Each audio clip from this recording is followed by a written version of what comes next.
친구 같은 마인드 스케치와 오늘도 행복한 시간 만들어 가시길 바랍니다.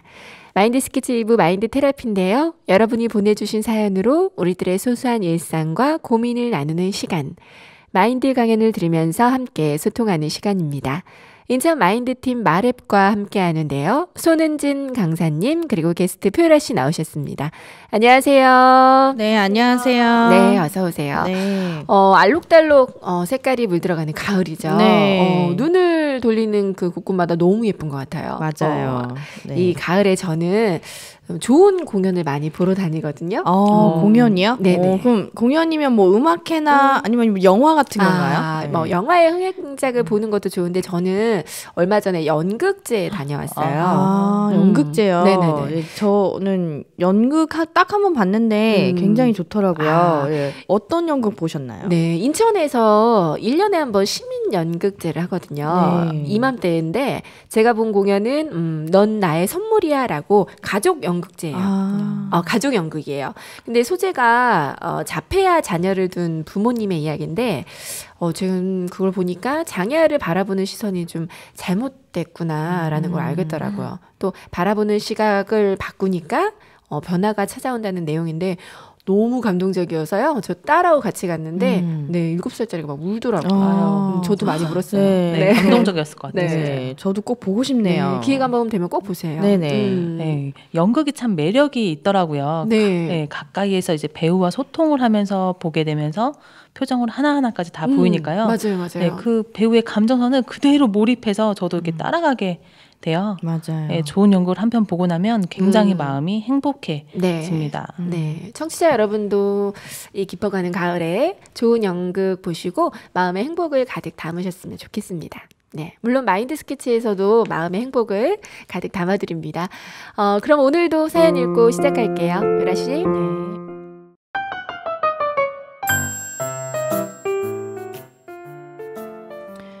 안녕하세요. 저는 천안에 사는 김미애입니다. 3년 전 소규모 모임으로 마음이 맞는 사람들 8명이 모여 봉사활동 동아리 모임을 시작했어요. 꾸준히 모임을 가지고 봉사활동도 하고요.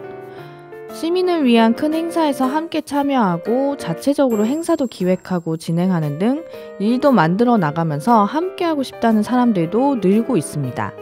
작지만 꾸준히 행사를 진행하고 조금씩 알려지다 보니 여기저기서 저희를 필요로 하는 것이 생기더라고요.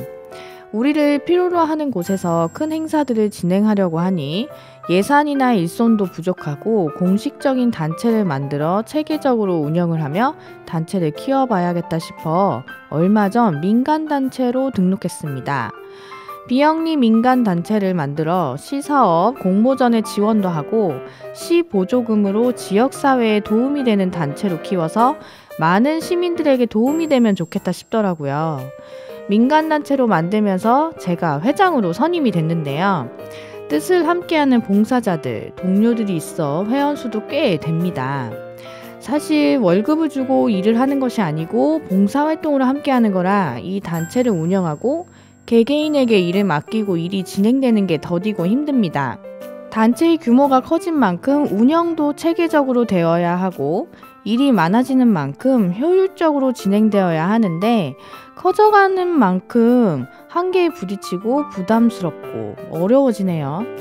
괜히 일을 크게 키웠나 후회도 되고요. 다른 사람에게 위임하고 관둘까 하는 마음도 생깁니다.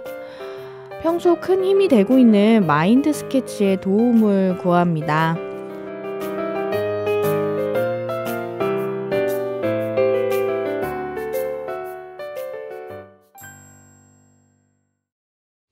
네, 봉사활동으로 시작한 것이 규모가 꽤 커진 것 같은데요. 네. 아마 좋은 취지다 보니까 뜻을 같이 하는 사람들이 많이 모이신 것 같습니다.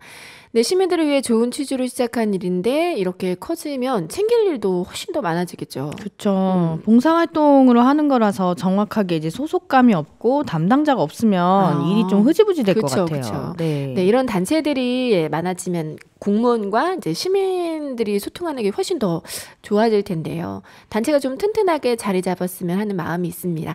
강사님 오늘의 솔루션 시작해 주세요. 네. 회사나 기업의 CEO뿐 아니라 학교나 동호회, 각종 소모임에도 그 조직을 이끌어가는 리더가 있습니다.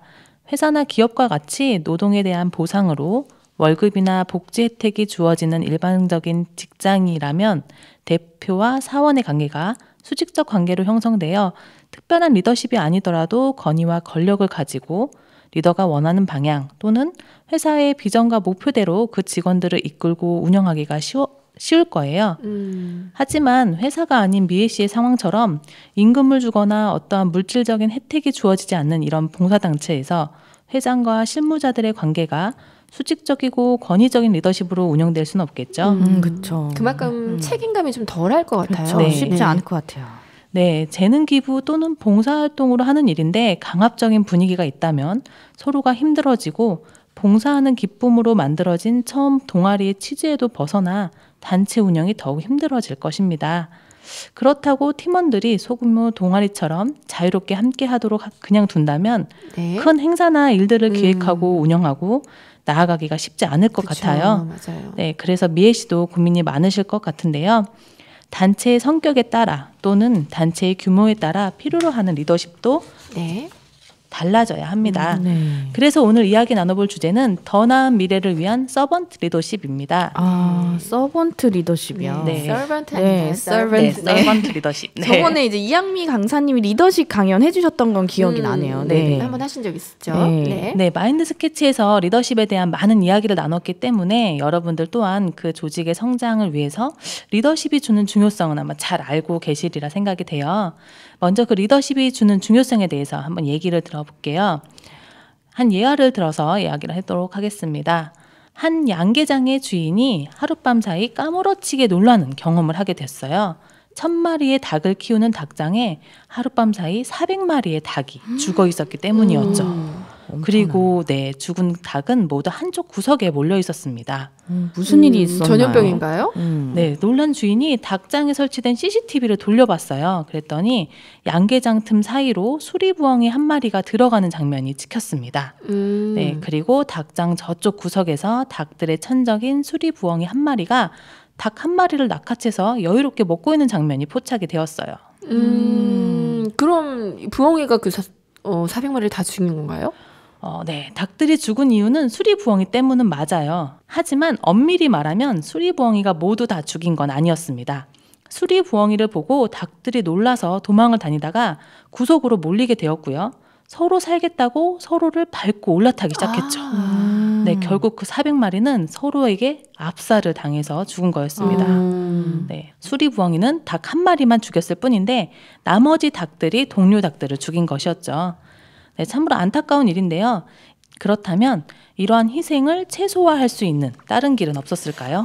그러게요. 네, 다른 너무나 정신없는 상황에서 막 그러게요. 도망가기 바쁘니까. 네, 닭들이 또 어떻게? 네. 모르겠어요. 네, 다른 동물을 한번 볼게요. 네. 꿀벌은 꿀을 절대 혼자 먹지 않는다고 해요. 밖에 나갔다가 꿀을 발견하면 벌집에 돌아와 동료들 앞에서 춤을 춥니다. 웬 춤이냐 싶겠지만 이 춤은 소리를 낼 수 없는 꿀벌의 소통의 수단이 돼요.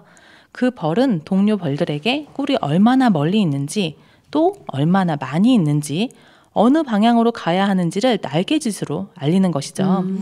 그것을 본 다른 꿀벌들이 어떤 방향으로 몇 마리를 파견해야 할지 결정을 하고요. 네. 그렇게 꿀벌들은 협력을 해서 같이 꿀을 모아갑니다. 그리고 함께 저장하고 함께 꿀을 먹죠. 그런데 이렇게 애써 모은 꿀을 가져가려고 꿀벌의 집에 천적인 말벌이 침입한다면 어떤 일이 벌어질까요? 자기 집에 천적이 왔는데 아마 엄청난 전쟁이 벌어졌을 것 같아요. 혼자 네. 다니지 않는 아까 먹지 않는다 했잖아요. 네. 네. 함께 이제 싸우겠죠. 그쵸. 네. 네. 맞나요? 네. 말벌 한 마리는 꿀벌보다 대개 5배에서 6배 큽니다. 그죠, 엄청 크죠. 크네요. 1대1로 맞서서는 이길 수가 없겠죠. 그래서 일단 꿀벌은 말벌 주위를 삥 둘러싸며 에워싸요.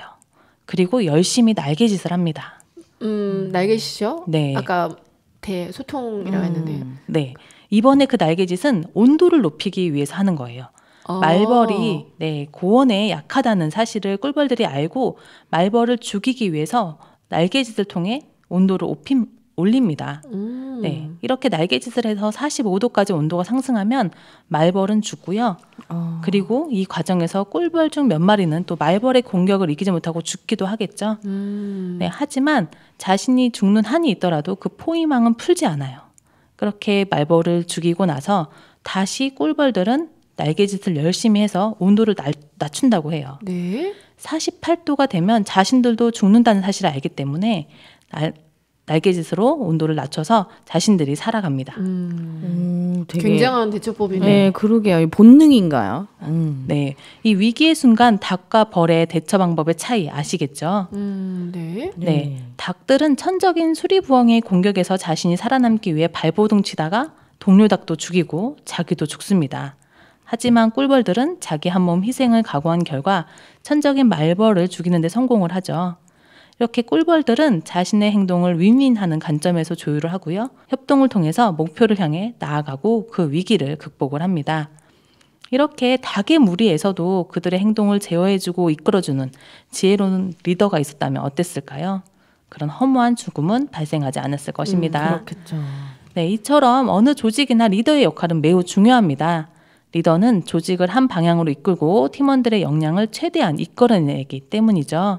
그런데 이 리더십도 시대마다 변화하고 있다는 사실을 알고 계신가요? 글쎄요. 이전까지만 해도 카리스마나 능력을 갖춘 리더십이 중요했다면 네. 요즘은 소통과 책임의 리더십의 시대가 도래했다고 할 수 있습니다. 그래서 바로 오늘의 주제인 서번트 리더십이 빠르게 급변하고 있는 21세기 조직 성장의 비밀이 되죠. 네, 서번트 리더십이란 영어를 그대로 직역하면 하인의 리더십이죠. 하지만 하인의 리더십. 네. 하지만 국내에서는 섬기는 리더십으로 통합니다. 네. 1970년대 미국의 학자인 로버트 그린리프가 다른 사람의 요구에 귀를 기울이는 하인이 결국은 모두를 이끄는 리더가 된다라는 이론에서 시작이 된 리더십이에요. 과거 리더는 조직의 구성원들로부터 섬김을 받았더라면 21세기 서번트 리더는 다른 조직원을 먼저 생각하고 부하 직원들과 목표를 공유하고 부하 직원들의 성장을 이끌면서 리더와 부하 직원 간의 상호 신뢰를 형성시켜 나가며 궁극적으로는 조직의 성과를 달성하게 만드는 리더십을 의미합니다. 네. 그렇군요. 근데 보통 이제 리더하면 저도 그래요. 섬김을 받아야 되는 입장. 예전에 그 조직의 왕처럼 군림하는 그런 모습 보이기도 했었잖아요. 근데 조직원들을 섬기는 리더십이라 좋아 보이긴 한데 쉽지 않을 것 같아요. 네, 맞습니다. 우리나라의 빠른 경제 성장 뒤에는 재벌, 그리고 또 막강한 힘을 가진 리더들이 있었죠. 그리고 또 이런 잘못된 리더십이 이슈가 되기도 했었습니다. 여러분 그 유명한 땅콩 회항 사건 아시죠? 네. 항공사에서 땅콩 때문에. 네. 이제 조현아 부사장이 고위 임원으로서 직원의 가시를 질책한 권한도 있고 징계를 할 권한도 충분히 있었지만 그 질책은 고객 서비스 향상을 위한 질책이 아니라 개인의 지배 욕구를 드러내기 위한 갑의 행포였다는 여론이 많았습니다. 네, 잘못된 리더십으로 그 기업의 이미지는 크게 하락했고요. 또 위기를 맞게 되었죠. 뭐 그뿐만 아니라 이제 재벌들 갑질 횡포가 이제 여러 사회 문제로 이슈가 되었잖아요. 네. 이러한 문제들이 발생한 이유는 리더의 자질로 스펙만을 강조했기 때문입니다. 빠른 경제 성장을 위해서 지식과 경험이 풍부한 또 재력과 인맥을 갖춘 리더들은 절대 권력을 가지고 조직원들의 섬김을 받으면서 자신이 추구하는 바를 빠르게 이뤄나갔죠. 그에 따라 개인적인 일에도 자신의 권력을 남용하는 문제들이 발생을 했습니다. 하지만 오늘날 필요로 하는 진정한 경영자의 자질은 단순히 스펙이 아니라 품성입니다. 모든 리더십은 신뢰가 생명이지만 서번트 리더십은 신뢰와 믿음이 뒷받침이 되어야 하죠. 그리고 따뜻한 마음과 인간에 대한 깊은 애정이 필요합니다. 네. 그런데 뛰어난 리더가 그 조직을 이제 이끄는 것이 아니라 말씀하신 대로 조직원들을 위해 뒤에서 도와주고 이렇게 지지하는 것이 오히려 그 조직의 성장을 더디게 하진 않을까 좀 우려되는 부분도 있는 것 같아요. 그런 것도 있네요. 네, 그렇죠. 많은 분들이 조직 성장을 위해서는 전문적이며 창의적인 리더가 앞에서 끌고 나가야 그 조직이 더 빠르게 성장할 수 있을 것이다라고 생각을 하는데요. 4차 산업혁명으로 급변하는 오늘날 조직원 한 명 한 명과 소통하며 창의적인 아이디어들을 모으고 변화해 갈 수 있는 서번트 리더십이 조직의 더 큰 성장의 한 방법이 될 수 있어요. 네, 대표적인 예가 바로 애플사의 CEO인 팀 쿡입니다. 팀 쿡이요. 네. 네. 스티브 잡스가 신화적인 존재로 애플을 세계적인 기업으로 끌어올린 후에 팀 쿡이 그 자리를 이어받았을 당시 애플은 끝났다. 잡스가 없는 애플은 애플이 아니다라는 비관적인 견해들이 많았어요. 네네. 하지만 2018년 애플은 꿈의 기록이라 불리우는 시가총액 1조 달러에 도달을 했습니다. 이를 가능하게 한 것이 바로 팀 쿡의 리더십이 있었기 때문인데요. 스티브 잡스가 생전에 혁신과 카리스마를 가진 스타 CEO였다면 팀 쿡은 부드러운 서번트 리더십으로 평가를 받습니다. 팀 쿡이 경영자가 된 후 애플은 4인치 이하 화면 고집을 접고요. 극도로 꺼리던 배당, 자사주를 매입해서 혁신을 감행했어요. 또한 오바마 정부의 환경청장을 영입해서 애플을 친환경적인 기업으로 만들기 시작했습니다. 기후변화의 해결에 동참을 하고요. 친환경 재료를 제품에 사용하기 시작했죠. 또한 제조업체 노동자들의 환경 개선을 위한 360가지 개선 조치 항목을 파악했고 상당 부분 개선을 이뤄냈습니다. 공급업체의 노동 환경 문제에 팀 쿡은 CEO로 재임한 지 1년도 되지 않아 잡스가 재임한 전체 기간보다 더 많은 개선을 이뤄냈어요. 이러한 정책들은 직원 및 임원들과의 소통을 통해 시대의 흐름을 반영한 것이었어요. 네. 스티브 잡스가 없는 애플이 지속적인 성장을 하게 된 배경이 바로 서번트 리더십을 갖춘 팀 쿡의 영향이었네요. 네. 엄청난 개선이 이런 소통에부터 다 시작이 된 것 같습니다. 맞아요. 네. 이처럼 서번트 리더십은 수직적인 리더십에서 벗어나 수평적인 관계를 유지하면서 구성원들의 마음을 얻고 협력적인 분위기와 소통을 통해 더 나은 미래를 만들어 나가는 것입니다. 기업 환경과 문화를 개선해 더 나은 성장을 향해 나아가는 발판을 마련하는 것이죠. 기업뿐만 아니라 미애 씨와 같이 물질적인 지원이 되지 못하는 소모임이나 비영리 단체의 효율적인 운영을 위해서도 서번트 리더십은 효과적으로 작용될 수 있어요. 네. 물질적인 지원 대신 존중과 배려가 필요하기 때문이죠. 네네. 그렇다면 이러한 서번트 리더십을 키우는 방법 어떤 것이 있을까요? 궁금하네요. 네. 서번트 리더십을 갖추고 있는 여러분들이 잘 알고 계시는 한 분을 소개해 볼게요. 바로 국민 MC 유재석 씨입니다. 네. 유재석 씨는 안티가 없는 명 MC로 널리 알려져 있죠. 유재석 씨는 서번트 리더십을 발휘해서 프로그램 출연진의 능력을 극대화하고 존중하는 자세를 가지고 있습니다. 자신의 의견을 말하기보다 상대방의 말에 경청하는 이러한 유재석 씨의 태도와 자세는 21세기 서번트 리더십의 특징을 잘 보여주고 있죠. 네. 네, 이런 서번트 리더가 되려면 어떤 역할이 필요할까요? 유재석 씨는 뭐 경청, 소통의 대명사잖아요. 그렇죠. 네. 네. 네, 서번트 리더십은 크게 세 가지 특징으로 설명할 수 있어요.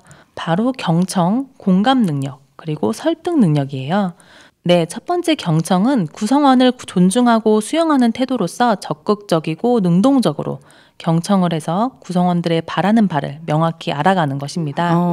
네. 이런 게 경청인 거죠. 네. 네. 네, 두 번째 공감 능력이에요. 구성원들의 감정과 상황, 마음을 공감해주며 깊이 이해하는 것이죠. 구성원들에게 보살펴 주어야 할 문제가 무엇인지 어떤 점을 도와주며 이끌어야 할지를 생각해 보는 것입니다. 네, 이를 바탕으로 구성원 개개인의 성장하고 발전할 수 있도록 지지해 주고요. 발전할 수 있는 기회와 자원을 제공해 주는 것이죠. 맞네요. 네, 마지막 설득 능력입니다.